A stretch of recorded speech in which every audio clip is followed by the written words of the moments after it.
Chapter 28, Metro. The sound of distant bells haunted me. Flora hadn't come by in a week, and I was worried. Perhaps I could light a candle for her and Papa today. Can we go to Mass? Mama rubbed her neck and stretched her fingers. I'm still tired. Maybe we should rest more. She was still sniffling from the phone call on Saturday night. Every morning I had been doing errands for Jorge. I explored a little farther into our neighborhood. But I wanted to show you a shoe store across the street from the market. The church is on the way, and we haven't been to confession in years. It's time to go. It would make Grandma happy, I said to Mama. I also worried that no one would show up with food for Mr. Man. Someone needed to feed that crazy man. Nora, we don't have money or time for any of that. No shoes, no clothing, no confession, answered Mama. I wiggled my toes so that they seemed extra long in my brown huaraches. I need new sandals. I wanted to light a candle for Papa. What I really wanted was that calm feeling in a quiet place, not the muffled voices of a television I couldn't watch blaring from a wall. We have to do something. Let's go downtown, to the tall buildings. I put the postcard in my pocket in case we found Papa. I could show him how I carried it everywhere to think of him. Maybe we could even stop by the shoe store. Payless. Isn't that a pretty word? Perhaps if I stood at the back door of Payless, someone would throw out a pair of expired shoes, just like the nail polish. At the market, I bought the bus tokens and 2 donuts for Mr. Man. Mama was in the produce aisle holding a grapefruit. These are no better than what we had in our orchard, Mama said. We could have sold our grapefruit here and none of this would have ever happened. I hugged her. But now we know, and we can tell Grandma to send all of our grapefruit right here to this market. I crossed the street to Mr. Man. When I put out the bag, he crumpled his eyebrows. Jorge doesn't make donuts. I know, I replied. M-A-N-N. A small smile creased into the filth on his face. Thanks, Tessa. I had found that when you spelled his name, it made him happy. Bus 212 arrived. We sat in the center of the bus as it rumbled down the street. I watched the streets roll by. We crossed under a huge highway and the tall buildings sprang to life in the front window. They shone in the morning sunlight and almost looked like tall soldiers with gleaming badges of mirrored windows. Let's get off here, I said. Maybe we can find a construction site. The building stretched to the sky in front of us. I bent my head all the way back just to see the top. The building shaded the sun and the concrete sweltered around us. I imagined that during the week, women in fancy suits wore high heels, making them as tall as the men. Men wore suits and ties in dark colors and shined shoes, perfume, lipstick, briefcases. Maybe one day I could be one of these people, when I was better educated, when I had shoes that fit. We need to find Canal Street. That's where men go to look for work, I said. How do you find out about Canal Street? Asked Mama. I asked, and all the men say that's the place to go. The buildings began to fade, and soon there were no more fancy shops, and I couldn't read the signs.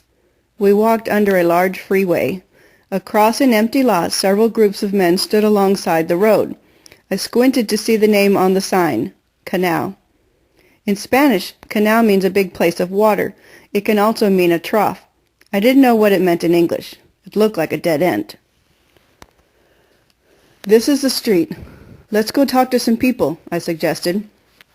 A truck stopped at the corner and suddenly all of the groups burst into action, screaming at the truck. I've got a team of 8, $10 an hour. His team is all drunk. Choose us, $9 an hour. One man pushed the other and soon they fought in the dirt. 3 other men approached the truck. Mama and I looked through the crowd for Papa. I couldn't see him anywhere. A white man in a cowboy hat stuck his head out of the pickup truck. I need 10 men.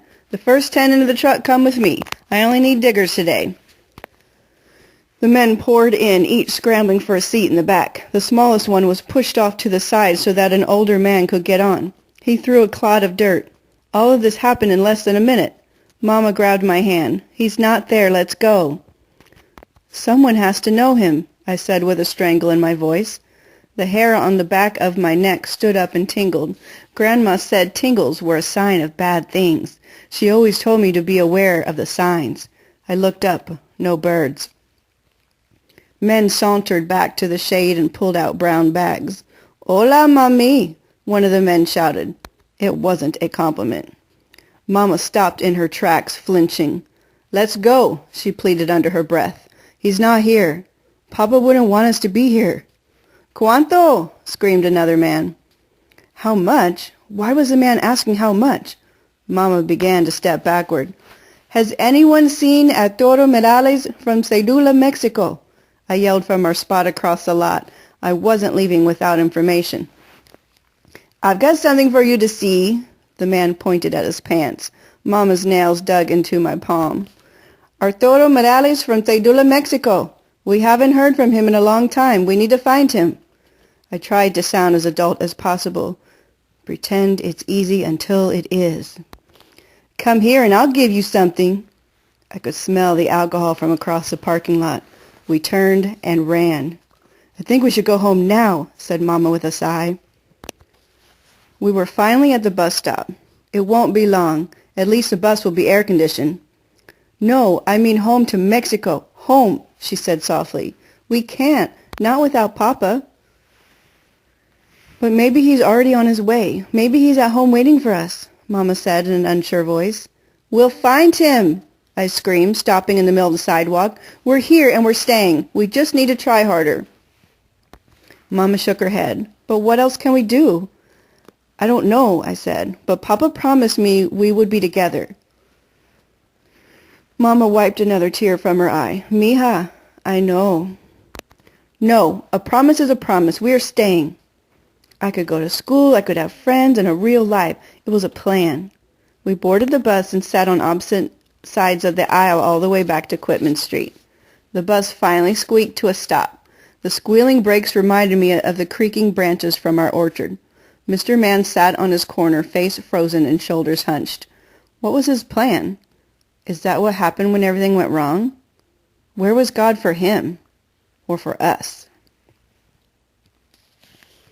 Chapter 29. No More. Late in the afternoon, Keisha appeared with a pair of plastic shoes that matched hers. "Hey, guess what? I made these for you. Now we can be shoe twins." They were purple sandals with sparkles and pom-poms glued to the plastic thong. Ugly and horrible, they fit perfectly. I grabbed her tightly. "Thank you, my shoe twin." Keisha loved to correct my accent. "Not chew, shoe. These are called flip-flops, but I don't know how to say that in Mexican," she said playfully. "I made these in Vacation Bible School. This is a prototype. That's a fancy word for the first kind of shoe you make. I'm going to practice making more with a hot glue gun and stuff I got from the craft store with these coupons. But we can't wear these to school because I don't want anyone to steal my idea before I can get on one of those TV design shows." "School?" I asked. My mind ran fast to catch up with her words. "I can't believe that we have to go back to school so soon. This year we have to have a uniform. We get vouchers." "Voucher?" It came out sounding like voucher. "Yeah, most of us around here get vouchers because none of us can afford that kind of stuff. Now that I think about it, I bet you gonna get a voucher. You gotta get some kicks for gym class. You can't go around barefoot and no flip-flops at school." Keisha had a way of pointing out the painfully obvious. I wouldn't even be going to schools in this neighborhood except for my mom works here. She prefers we stay, in other places. "Where live?" I asked. "We live over on the other side of I-10. Houston freeways are a big belt, keeping us all cinched up in different parts of its body. Nobody wants their belly touching their butt." I didn't exactly understand, but I let Keisha talk. "I'll be at the high school in 2 years. Do you think we'll still be friends then? I bet they figure out your English ain't the best and take you to ESL." "School is where?" "Aren't you registered? Now which grade are you in?" The conversation grew more intense. How was I to explain that I didn't know what grade I should be in? She asked that question a lot. Usually I pretended I didn't understand. ESL? How long would it take for her to figure out my game? I felt like I could trust her, but Mama told me never to tell about our status. So that you can learn English as a second language.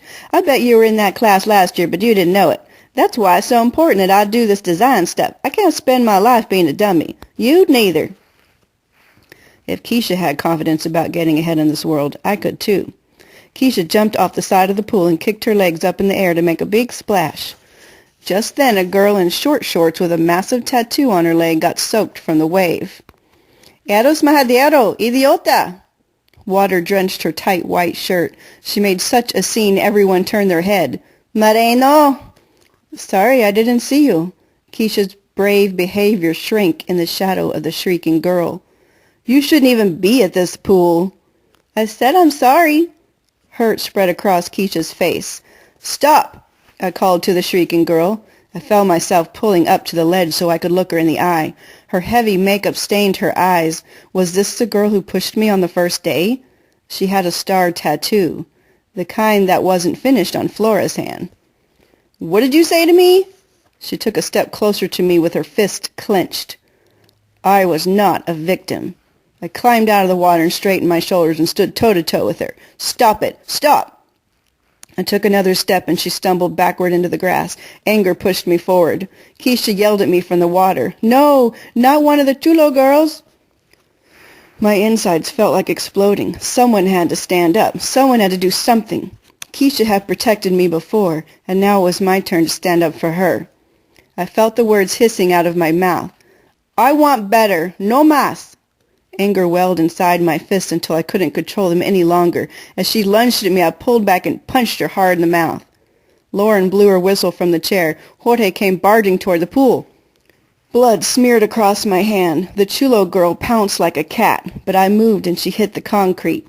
I kicked with my bare feet and grabbed at her gelled hair. Her neck pulled taut, but she was no match for my fury. I heard Flora scream from the fence. Leave Nora alone. She's with me. I pulled at the girl's hair while she screamed. I dragged her to the edge and pushed her into the pool. No, Tessa, no! Jorge screamed, jerking me back by my arm. The wet girl stared at Keisha and then took a long look at me. I crossed my arms and cocked my head. I glared back at Jorge. I'm not Tessa. Grandma always said to choose your fights. I had chosen mine. The girl climbed out of the pool with her hand pressed up against her lip. She flipped a middle finger at me and jerked her body at mine, a threat to continue the fight. Flora rushed to my side. Are you okay? I'll get this taken care of. Jorge pulled harder on my arm. Get back to the stand. Where have you been? I asked Flora harshly. Keisha stood wide-eyed. You have got to be careful with those people. Jorge yelled at Flora. And stay away from us. You are nothing but trouble. I called out to all of them. She didn't do anything. Flora sunk away from the pool, but Jorge continued to pull on my arm, blind with rage. Keisha trotted after us. You said it all in English.